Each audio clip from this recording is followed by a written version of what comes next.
Hello po, kumusta po kayong lahat? Samang panig kayo ng mundo naroon. Lagi po kayong mag-iingat. Ngayon po ay magbabalik tanaw tayo sa nakaraang issue ng People's Initiative o tinatawag nilang Chacha. Ito po ay napaka-importante na malaman nyo. At yung po mga video na ipapanood natin ay napaka-mahalaga po para malaman natin kung ano ba ang ibig sabihin ng itong People's Initiative or ang pwedeng baguhin ang ating saligang batas. Importante po ito. Naway, panoorin niyo po ito. Pero bago po yan, kung kayo po ay napadpad sa channel na to, huwag niyo pong kalimutan na mag-subscribe dito po sa aking YouTube channel, ang showpaul.ph. I-click na rin po ang notification bell para lagi po kayong updated sa mga bagong video natin gagawin. I-like at i-share na rin po ang ating mga video. Ngayon po ay tingnan po muna natin ang ating currency exchange.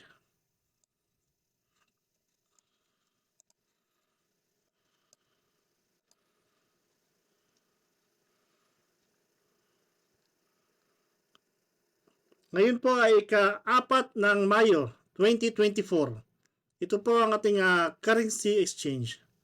Ang $1 po ay equivalent to 57.368. Ang New Zealand dollar naman po ay 34.84. Ang Bahraini dinar po ay 152.58. Kuwaiti dinar po ay 186.66. Ang Saudi Arabian Riyal ay 15.298. At ang Canadian dollar ay 41.943. Japanese yen 0.3749. British pound 71.940. Euro is 61.753. Yan po yung ating latest currency exchange. Ngayon po ay punta na po tayo sa ating topic. Ayuda ng gobyerno ginagamit umano para makakalap ng pirma para baguhin ang saligang batas. Ito po ay napaka-importante. Kahit po tayo mahirap, mayaman o kung saan man tayong middle class na naroon, ito po ay napaka-importante para sa ating sarili o sa ating bansa. Nandiyan po yung mga video na nandiyan po si Senator Amy Marcos, tinawag na kawalang hiyaan ang manoy alok na 20 million sa LGUs kapalit ng 20,000 na pirma. Ito na po, umpisa na po natin ang unang video. Ganito raw ang taktika ng ilang nagsusulong ng People's Initiative para matuloy ang pag-amyenda sa 1987 Constitution. Inalmahan naman ng ilang mambabatas ang isang TV ad na nagsusulong ng charter change. May report si Jonathan Andal. Ito pong na ito para ito. Galing ang video na ito sa Quezon City Urban Poor Coordinating Council. Nakuha raw sa Barangay Old Capitol site nitong Sabado. Isang babae ang nangangalap ng pirma para sa petisyon sa charter change o chacha at kapag pumirma, may pakonsuelo raw na ayuda. Kung ito po, magkaroon ng pagbabago, gagawain na pong batas ang AIX at tupad. Kung kayo po, pipirma po dito. Meron pong pakonsuelo sa atin ang mahal na congressman. Bibigyan po tayo ng AIX. O, diba? Ang banggit po ng mga taga-barangay Old Capitol site, etong Pebrero daw po, ang payout ng AIX. 2,000 daw po yun. Ang AIX at Tupad ay mga programa ng DSWD at DOLE para sa mga mahihirap na nakararanas ng krisis o kayo nangangailangan ng trabaho. Hinihingan namin ang pahayag ng DSWD. Iniimbestigahan raw ito ng DOLE. Nakausap ko ang ilang residenteng pumirma sa petisyon. Siyempre, ayuda yun eh. Kung alam mo sana namin na may paliwanag kasama, hindi sana kami pipirma dyan. Hindi pinaliwanag. Nilagay mo yung pangalan ko doon, tapos permanent ako. Tapos kinuha yung present number ko. May mga hindi rin pumirma. Kasi hindi ako aware sa gusto nilang mangyari. Masyado nilang binubulag yung mga tao. Kailangan magkaroon ng tamang forum Sa barangay Silangan naman sa San Mateo, Rizal, 5 kilong bigas ang bigayan kapalit ng pirma sa Chacha. Ayon sa grupong Bayan Muna, umabot na rin umano ang pirmahan sa Bicol. At sa Davao City, kaya nagpaalala si Congressman Paulo Duterte sa mga Davaoenyo na huwag ibenta ang kaluluwa sa 100 piso o 10,000 piso kapalit ng pirma. Pero choice pa rin daw ng tao kung gusto raw sumunod sa mga alagad ng isang taong nangangarap daw maging mahusay sa Kongreso. Ang kapatid ng Pangulo na si Senator Amy Marcos nagain ng resolusyon para imbestigahan ang paayuda umano kapalit ng lagda. Anong kawalanghyan to? Maliwanag na nag-aalok sila ng DSWD, ng AIX, may tupad pa, at may MAIC na DOH. Sinalin ng 1987 Constitution, may 3 paraan para amyendahan ang saligang batas. Kabilang dyan ang People's Initiative kung saan kakalap ng pirma ng 12% ng mga botante sa buong bansa at dapat kada distrito may di bababa sa 3% na pirma ng kanilang botante. Kagabi sinimulang ipalabas sa mga TV station ang advertisement na ito. Nakalagay na ito ay paid advertisement ng Gana at Yedza Avisado Law Offices. Sabi ng naturang law firm, ang nasa likod ng ad ay ang kanilang kliyente na grupong PIRMA o People's Initiative for Modernization and Reform Action. This move is just to invite public discussion. Gusto lang ho namin na ma-involve din yung tao, ma-inform yung mga tao. This is also an information campaign. Pero ngayon pa lang, ilang mambabatas na ang umaalma rito. Si Representative Franz Castro gustong malaman kung sino ang nagpondo sa naturang TV ad at kung galing ba ito sa kabay ng bayan o pera mula sa banyagang interes. Walang public funds na nagamit dito. Lahat ito galing sa private sectors na nagpupush ng change sa constitution natin. Pinupuna naman ni Congressman Edsa Lagman ang paggamit ng katagang EDSA Pura sa TV ad. Aniya paraan ito ng pamilya Marcos para siraan ang EDSA People Power Revolution na naging daan para sa pagbabalangkas ng kasalukuyang 1987 Constitution. Sinusubukan pa ng GMA Integrated News na makuha ang panig ng pamilya Marcos at ng Malacanang ukol dito. Jonathan Andal nagbabalita para sa GMA Integrated News. Mga kapuso, Sa iba pang balita, dismayadong ilang mambabatas sa naiulat na alok na bayad sa ilang distrito kapalit ng pirma para sa petisyon sa Charter Change o Chacha. Mayroon umanong direktiba sa ilang syudad na magkaroon ng 20,000 pirma hanggang weekend kapalit ng 20 milyong pisong ayuda mula sa gobyerno. Ayon kay Senator Amy Marcos, batay sa kanyang impormasyon, sinasabing inalok ang ilang distrito sa iba't ibang rehiyon ng pondo para sa ilang programa ng gobyerno kapag nakakuha ng sapat na pirma para sa People's Initiative na layong amyendahan ng saligang batas. Nakasad sa konstitusyon na maaring magpanukala ang taong bayan ng amyenda sa saligang batas sa pamamagitan ng isang petisyon ng hindi bababa sa 12% ng registered voters sa bansa. At dapat kada distrito hindi bababa sa 3% ng registered voters dito ang lalagda. At sa nilalaman ng umano'y petisyon, magkasamang boboto ang Senado at Kamara para sa Chacha. Pakinggan natin ang pahayag ni Presidential Sister and Senator Amy Marcos. Pinag-utusan ang napakaraming bagong halal na mga barangay kapitan na mag-produce ng mga lagda na 20,000 by weekend para sila mabigyan nitong sinasabing DSWD, DOH at DOLE na mga goodies. Hindi ko alam. I clearly somebody na may talagang hawak dyan sa budget. Ano? So we know that the power of the purse rests with Congress. So baka yung may access talaga at some semblance of suasion and control over the funds. Samantala, ayon kay Senate Minority Leader Aquilino Coco Pimentel, kung mapatutunay ang pera ng gobyernong ginamit para rito, maaaring kasuhan ng paglabag sa Anti-Graft and Graft Practices Act ang nasa likod ng panunuhol at ano pa man ang pinagmulaan ng salapi. Git ng senador, hindi ito tunay na People's Initiative dahil pera at hindi taong bayan na nagtulak sa petisyon at hindi ito kinikilala ng konstitusyon.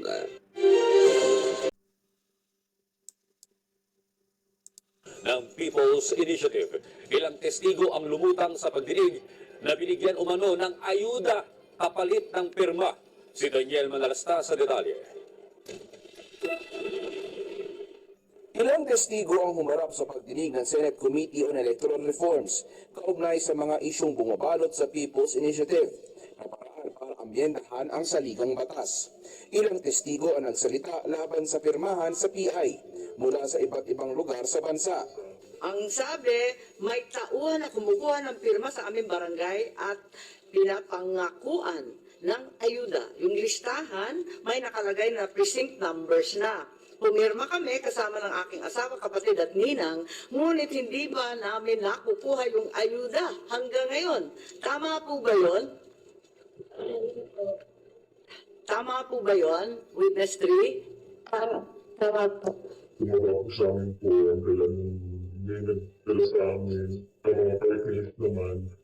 Yan lang po, nahirapan po kami nung bumaba na kami dahil nga ang thinking nila yung may ayuda. Pero kinwestiyon ni Congressman Rodante Marcoleta na dumalo rin sa pagdinig kung bakit ang ilan sa mga testigo ay nakatago ang mukha. Kung sila po yung matatapang na mga witnesses, bakit po sila nakamaskara? Ako pinakamatapang na po yan. At yung iba talaga ayaw pumunta. Bakit po sila nakamaskara? Alam ko po sa matatapang na witnesses, talagang haharapin po nila lahat ng consequences. Pangamba ng ilang testigo, baka balikan sila. Dinipensahan naman ng ilang senador ang mga testigo at nangakong sisiguraduhin ang kanilang kaligtasan. Pagsisiguro ni Senate President Juan Miguel Zubiri, walang paglabagong itago ng testigo ang kanilang pagkakilanlan. Our rules allow na protection sa ating mga witnesses na hindi naman kailangan nila ilantad kaagad ang kanilang identity because we have whistleblowers. No? Marami po tayong hearings na nasagawa from the Blue Ribbon Committee to the hearing of Senator Bato when they're talking about mga kulto.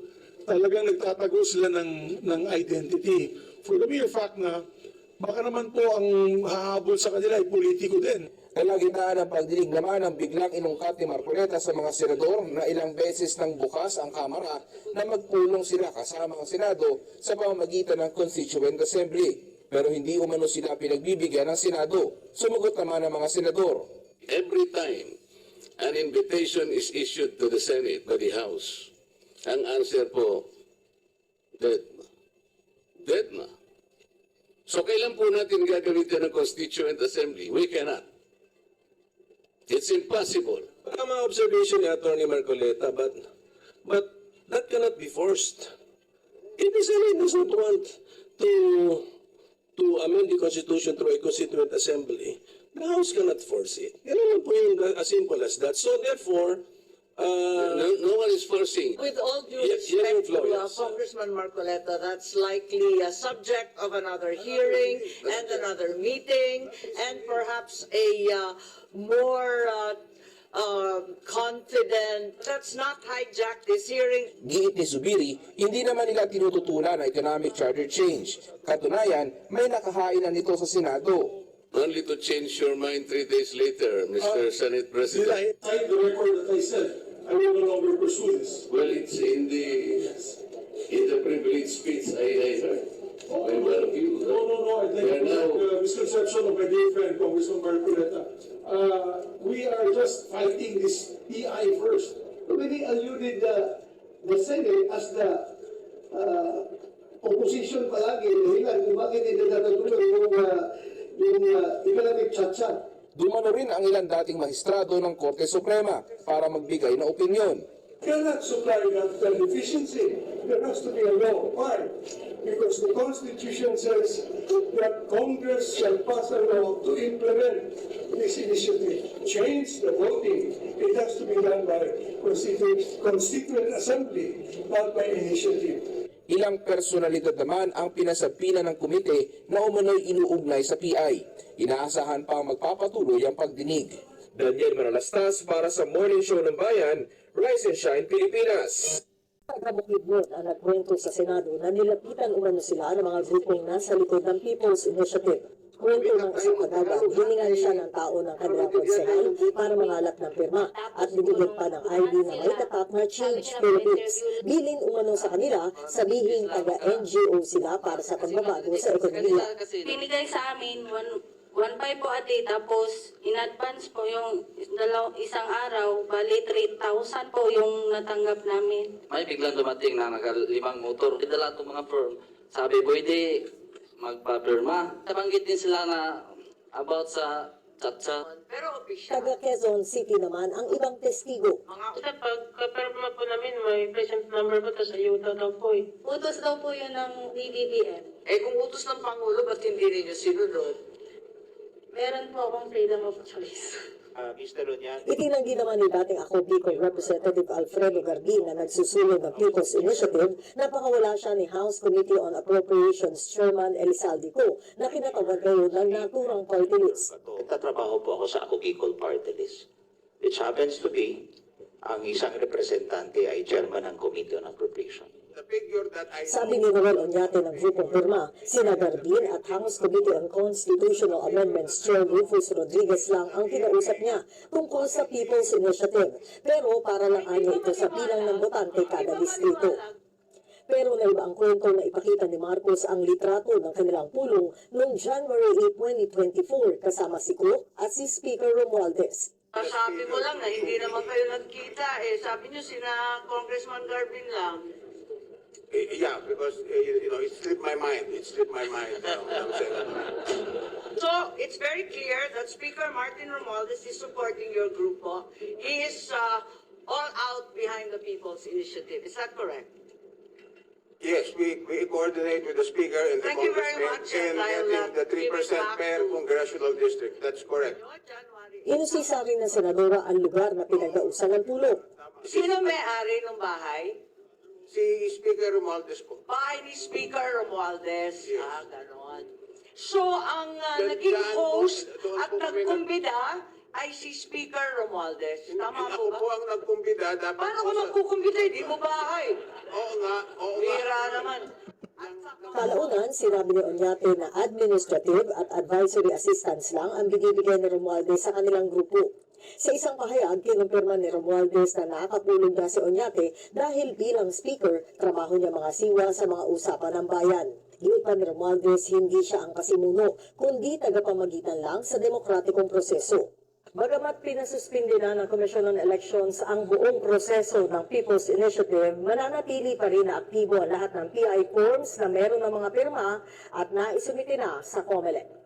Ang public Sabi naman ni Dean Chel Jokno ng De La Salle University College of Law, pwedeng kasuhan ang mga taga-gobyernong nakikisali sa People's Initiative. If the public funds were used for another purpose other than what they were intended for, yan po ay papasok sa malversation. Kung sa anti-graft naman, maaari din yan kasi meron na pagbabawal doon to induce another public officer to commit any violation of rules and regulations or the law. So yun po yung dalawa. Nandiyan din po yung RA 6713, Code of Conduct. Hereby suspended. Itutuloy ng Senado ang pagdinig sa pirmahan sa susunod na buwan. Sherian Torres, ABS-CBN News. Bakit ang tapang nila mag-alok ng ganito? Talaga bang for sale na ngayon ang ating saligang batas? Ano ka naman to? Talagang grabe namang itong kawalang siyang ito. 20,000 pirma hanggang weekend. Iyan umano ang direktiba sa ilang syudad kapalit ng 20 milyong pisong ayuda mula sa gobyerno. Ayon kay Senator Arnie Marcos, batay sa kanyang impormasyon, sinasabing inalok ang ilang distrito sa iba't ibang rehiyon ng pondo para sa ilang programa ng gobyerno kapag nakakuha ng sapat na pirma para sa People's Initiative na layong abyandahan ng saligang batas. Kabilang na rito ang 5 milyong pisong ayuda sa ilalim ng Department of Social Welfare and Development, 10 milyong piso para sa medical assistance para sa indigent patients sa ilalim ng Department of Health at 5 milyong piso para sa tupad program ng Department of Labor and Employment. Pinuutusan ang napakaraming bagong halal ng mga barangay kapitan na mag-produce ng mga lagda na 20,000 by weekend para sila mabigyan nitong sinasabing DSWD, DOH at DOLE na mga goodies. Nang matanong kung sino ang posibleng nasa likod nito, sagot ng presidential sister, Hindi ko alam. I clearly somebody na may talagang hawak dyan sa budget, ano? So we know that the power of the purse rests with Congress. So baka yung may access talaga at some semblance of suasion and control over the funds. Nakasaad sa konstitusyon na maaaring magpadukala ang taong bayan ng amyenda sa saligang batas sa pamamagitan ng isang petisyon ng hindi bababa sa 12% ng registered voters sa bansa at dapat kada distrito hindi bababa sa 3% ng registered voters nito ang lalagda at sa nilalaman ng umano'y petisyon magkasamang niboto ang Senado at Kamara para sa tsa-tsa. Kinundala ng ilang senador ang umano'y panunuhol para sa pagtulak ng tsa-tsa. Anila ang totoong People's Initiative ay malayong nanggagaling sa taong bayan at hindi sa pilitan gamit ang pera. Kaya panawagan ng ilang mambabatas, mas investigahan ang issue at panagutin ang nasa likod nito. Ayon kay Senate Minority Leader Aquilino Coco Pimentel, kung mapatutunayang pera ng gobyerno ang ginamit para rito, maaaring kasuhan ng paglabag sa Anti-Graft and Corrupt Practices Act ang nasa likod ng paninuhol at ano pa man ang pinagmula ng salapi bilis ng senador, hindi ito tunay na People's Initiative dahil pera at hindi taong bayan ang nagtulak sa petisyon at hindi ito kinikilala ng konstitusyon. Jorge Ragado, UNTV News and Rescue. Diyos ang aming sandigan, serbisyo publiko ang aming pinahahalagahan. Ito pong video na napanood natin, halos paulit-ulit lang. So lahat po ng mainstream media ay ibinalita ito. Kaya po ako ay nakikiusap sa inyo bilang Pilipino, kung ano man ang estado natin sa buhay, kung tayo may mahirap, mayaman o nasa gitna tayo, kung tayo ba ay nakapagtapos ng pag-aaral o hindi. Ang saligang batas po ay napaka-importante. Hindi po yan pag-uusapan ng mga senador, kung hindi po yan importante sa ating mga Pilipino. Yan pong saligang batas o ating Philippines Constitution, yan po ay magiging proteksyon natin sa ating mga sarili.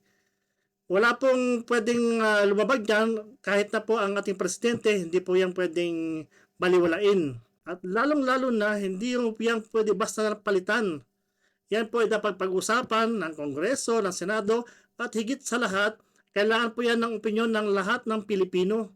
Kung papayag ba tayo na palitan, kung ano ba ang ilalagay nila dyan. Kasi yan po yung puso ng bawat Pilipino. Yung proteksyon po ng bawat isa. Proteksyon po ng bawat isa sa atin. Muli po, kung kayo po ay nakapanood ng video na ito, mag-research po kayo. Importante po ito. Mag-research kayo, tingnan nyo po yung ating saligang batas, kung ano po nakalagay dyan. Ito po ay para sa ating proteksyon. Yung pong video na ilalagay ko sa huli, yan po yung hearing nila sa Senate regarding po yung hearing nila sa Senate na iniimbestigahan nila yung nangyaring mga pagkakalap ng mga pirma. Pero yung pong video na ito ay hindi ko na po pahabain. Ilalagay ko na lang po yung link sa baba para po mapanood nyo kung gusto nyo buuin. Ito po, papasilip ko po sa inyo. Panoorin po natin. Nagkwento sa Senado na nilapitan umano sila ng mga grupong nasa likod ng People's Initiative. Kwento ng isang kadagang, hiningan siya ng tao ng kanilang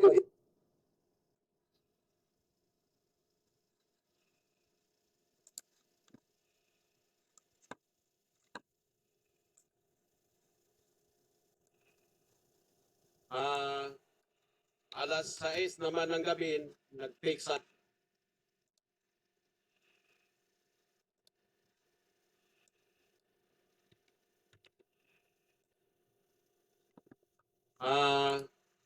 alas 6 naman ng gabi, nag-take sa akin. Sinabi ko na, Ikso, hindi naman yun pwede kay gabi naman ngayon. Bukas na lang, pagka-agahan. Nang natapos ko na, mayroon na akong nakuha na 5 tao, tinext ko siya kagad na mayroon na Ikso. Ang reply niya sa akin, punta kayo dito sa Malabog at saka mag-orient ako. Ang dumating, kagad pumunta kami doon. Nang dumating na kami sa yung lugar na yon na pinapuntahan sa amin, mayroon pa siyang kinakausap na mga nakauna sa amin. Pagkatapos niya nakausap yung mga nakauna sa amin, doon na siya sa amin nagpunta. Yung sabi pa niya, Ikso, ito, kailangan matapos ito ng 3 araw, tag 500 per a day. Yun ang sabi niya sa akin. Sa aming anim. Yun nga, pagkatapos, binigay kagad yung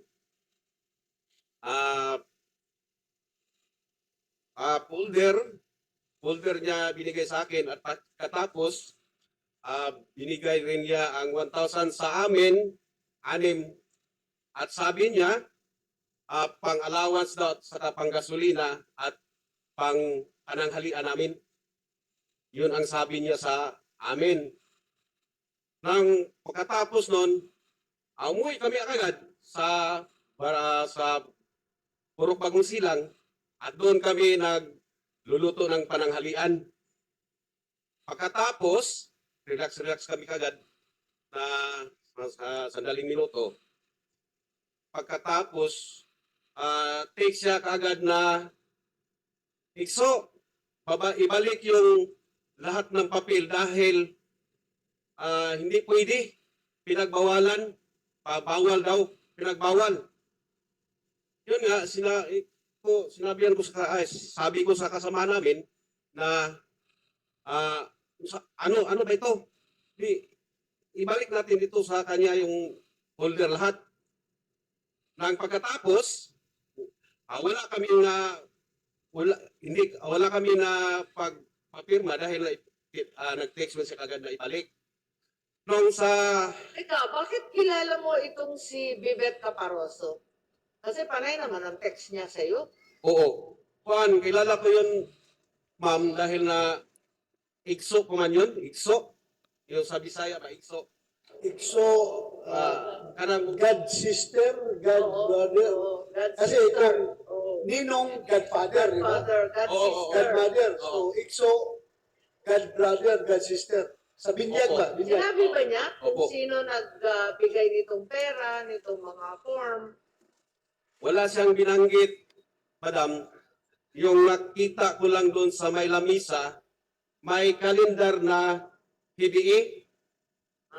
Nagtatrabaho ba siya sa PBA? Kalendar si Sige. Attorney Nograles. So, yan na lang po muna yung ating video na mapapanood. Yung pong link nito, ilalagay ko sa baba. Yan po yung investigasyon sa People's Initiative o Politicians Initiative. Pirma kapalit mano ng ayuda. Kaya po, sa lahat ng makapanood na itong video na ito, maging mapagmatsyag po tayo. Meron po tayong kanya-kanyang opinion dyan. Pwede po kayo mag-komento sa baba. Ibigay nyo po inyong mga saloobin.